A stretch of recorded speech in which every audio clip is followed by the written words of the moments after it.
I'm a graduate student studying civil engineering at Purdue University. I actually started a few months ago. I was in a good place, all things considered. Classes were going well, I made a couple friends, and the apartment I found was decently priced. The landlord was pretty sketchy though. I had a car and lived pretty far away from campus, but I liked driving. The only downside, it was a sketchy part of town, but I didn't care much about that. I'm a guy in my mid-20s, so I figured I could handle myself. Yeah, things were a little boring, but I was there for a degree and not a party. Everything was pretty normal until the day my backpack got stolen. I had left it on a table in a random hall to go to the bathroom, like an idiot. By the time I got back, it was gone. Of course, that specific lecture hall didn't have cameras, so there was literally nothing I could do. I was more annoyed than anything. My wallet, keys, and laptop were in there. I had to cancel my cards and get new ones, report my keys missing to the landlord, and start looking for a replacement laptop. It was a whole thing. It sucks, but things happen.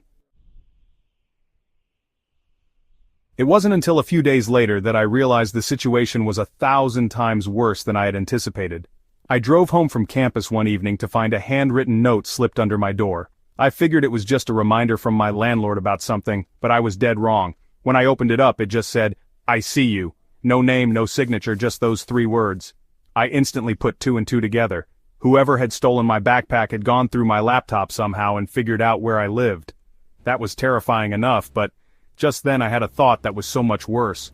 Whoever had stolen my backpack had my apartment keys. Over the next week, I got more notes, all handwritten. They weren't long, just weird phrases like "I know what you did" or "watch yourself." At that point, it was really starting to freak me out.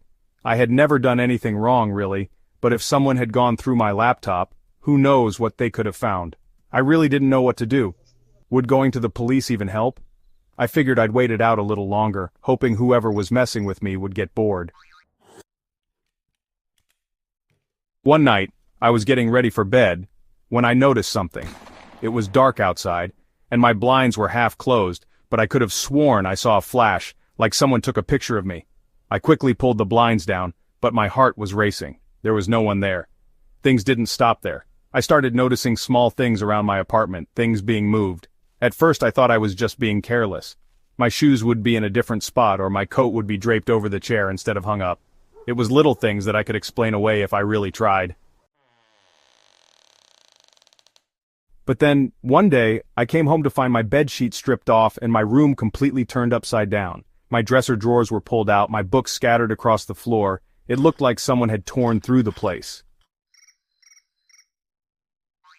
I called the cops, of course, but they didn't do much. No forced entry, nothing stolen, so there was not much they could do, apparently.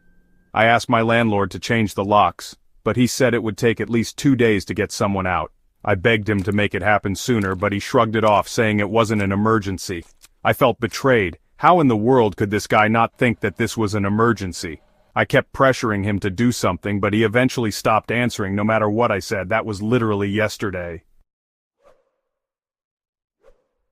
I called out of all my classes this morning because I'm afraid to leave my room. I'm still here, writing all this down. I'm prepared to confront whoever it is if they come back. I'm sure if they went through my laptop, they would know my class schedule. Maybe I'll hide somewhere and get the jump on them if they try to enter while I'm supposed to be at class. I think that's what I'm going to do. I'll give an update when I can.